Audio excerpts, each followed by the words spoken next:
Autos blindados y un fuerte contingente militar y policial fue lo que se observó durante la tarde de este miércoles en el Ministerio de Defensa Nacional. Las principales autoridades de seguridad se reunieron a puerta cerrada en el Consejo de Seguridad Pública del Estado. La reunión se dio horas más tarde de que los principales representantes de las fuerzas del orden reiteraron su respaldo a la decisión del presidente de la República de optar por la muerte cruzada. Una decisión que se encuentra enmarcada dentro de la Constitución, por lo tanto, Fuerzas Armadas respaldan las decisiones porque se encuentran dentro del marco jurídico y el Estado de Derecho.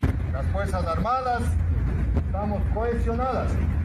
Estas declaraciones las otorgó el jefe del Comando Conjunto de las Fuerzas Armadas, Nelson Proaño, durante una visita a una unidad militar en el sur de la capital, donde además agradeció la actuación de los efectivos, pues tan solo en Quito hay 800 uniformados desplegados en zonas estratégicas. Estamos con las operaciones en apoyo a la Policía Nacional, lo que corresponde a la Asamblea Nacional y también a reforzar el Palacio de Gobierno. Por otro lado, el comandante de la Policía Nacional, Fausto Salinas, recalcó que el personal policial continuará custodiando el Palacio Legislativo. En vista que los asambleístas ya no pueden ingresar y tenemos que precautelar los bienes y todos los documentos que se encuentran al interior. El camino que se ha tomado es un camino democrático, constitucional y legal. Ambas instituciones recalcaron que no permitirán ningún intento de alterar el orden constitucional a través de la violencia para atentar contra la democracia, por lo que realizan un monitoreo permanente. El presidente de la CONAIE, Leonidas Issa, tras mantener una reunión con el Consejo Ampliado de la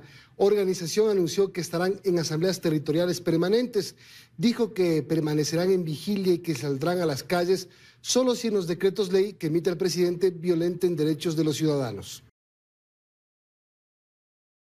Ante la intención de Lazo de aprobar vía decreto las reformas económicas urgentes, privatizaciones de los sectores estratégicos, reforma laboral, reformas orgánicas y financieras que favorezcan a la banca privada, medidas inconstitucionales e ilegítimas que afectarán al pueblo ecuatoriano y que tendrán como respuesta nuestro rechazo popular desde las calles. Convocamos a asambleas territoriales permanentes y en las siguientes 24 horas la convocatoria a la Asamblea Nacional de la CONAIE. Convocamos a todos los sectores sociales y populares a la consolidación de la Asamblea del Poder Popular y Plurinacional.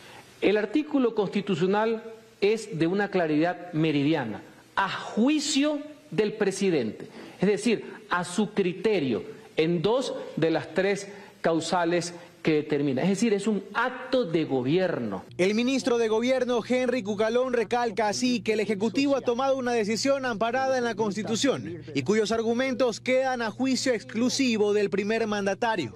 Yo no creo que la Corte Constitucional va a poner en duda esa discrecionalidad que tiene el mandatario amparada en la Constitución. No obstante, asegura que quienes no estén de acuerdo tienen el derecho a presentar las demandas de inconstitucionalidad que crean pertinentes. Lo que no se tolerará, advierte, son medidas de hecho. La vía jurídica adecuada es una acción de inconstitucionalidad ante la Corte Constitucional. Más allá que algunos hablan de ciertas acciones de protección como les gusta en ciertos rincones de nuestra querida patria. Lo que sí el pueblo ecuatoriano, no solamente el gobierno nacional, no va a soportar son medidas de hecho. Ese es otro tema, porque al país lo único que le interesa es la paz. Cucalón insiste que más allá de si habían o no los votos para la censura al presidente de la República, la decisión de disolver la Asamblea e ir a elecciones es el único camino para salir de la crisis. Hasta los mismos opositores, interpelantes, reconocen que no habían los votos. Pero esta no es una decisión de votos más ni votos menos. Esta es una decisión en pro de país. Porque así como se disuelve la Asamblea Nacional, se acortan los periodos, inclusive el presidente. Esa es una forma de demostrar que son los ciudadanos que tienen que dirimir y decidir sobre esta crisis política que no fue originada por el Ejecutivo. Al día de hoy, el decreto está ejecutado. La Asamblea Nacional se encuentra disuelta, está debidamente notificada y en las próximas horas, días, con el fecho máximo de 7, el Consejo Nacional Electoral debe convocar a elecciones legislativas y presidenciales anticipadas y el pueblo ecuatoriano asumir la responsabilidad de acudir a las urnas para mejorar los destinos de la nación. Y adelanta que el presidente Lasso informará en su momento si decide o no postularse en estas elecciones. Ni él ni los ya ex legisladores tienen impedimento alguno para volver a candidatizarse. Decidido. El mundo reacciona a la situación política y social que vive el Ecuador. En Estados Unidos, el portavoz del Departamento de Estado señaló: estamos al tanto de esta decisión de disolver la Asamblea Legislativa. Apoyamos las instituciones y los procesos democráticos de Ecuador y respetamos la voluntad de la ciudadanía. Respecto a cómo se llevará a cabo la relación entre ambas naciones a futuro, respondió: nuestros lazos con Ecuador permanecen fuertes y la cooperación continúa ampliándose y profundizándose en varias áreas. A través de un comunicado oficial, la Cancillería del Perú expresó su respaldo. El gobierno de Perú reitera su respaldo al proceso democrático en la hermana República del Ecuador y hace votos para que las elecciones generales, que resultarán de la decisión que ha adoptado el presidente Guillermo Lasso en ejercicio de sus facultades constitucionales, permitan al pueblo ecuatoriano asegurar el mantenimiento de la gobernabilidad política y la paz social. En tanto, el mandatario mexicano López Obrador se enteró de la muerte cruzada en plena conferencia presidencial matutina. No creo yo que haya inestabilidad y además no lo deseo. Ojalá y los hermanos ecuatorianos puedan resolver esto así, con este procedimiento. Si se va a convocar a nuevas elecciones, pues que participen todas las fuerzas políticas.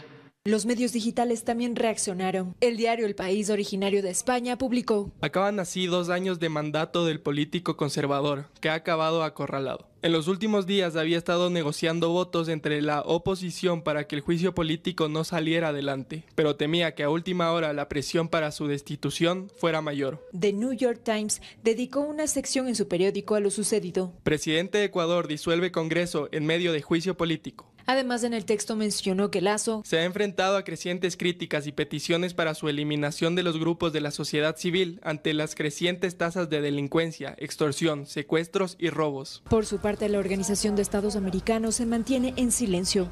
Y en materia económica, por primera vez en la historia, el endeudamiento de los estadounidenses alcanza niveles récord. Preste atención.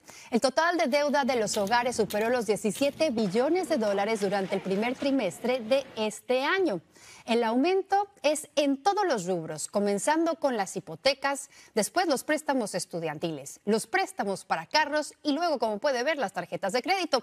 Pero, por ejemplo, si usted debe $2,000 en su tarjeta de crédito con una tasa de interés del 20%, si paga el mínimo cada mes, tardaría más de 15 años en saldar la deuda, que además le sumaría $2,723 en intereses acumulados. Wells Fargo ha aceptado pagar $1,000 millones para resolver una demanda presentada por sus accionistas que alegaron que el banco hizo declaraciones engañosas sobre su cumplimiento con los reguladores federales, después de que salió a la luz un escándalo de apertura de cuentas falsas en 2016. La demanda colectiva se presentó en nombre de cientos de miles de empleados públicos de Rhode Island y Mississippi, cuyos fondos de jubilación habían invertido en Wells Fargo. Un juez federal en Nueva York otorgó ayer la aprobación preliminar del acuerdo.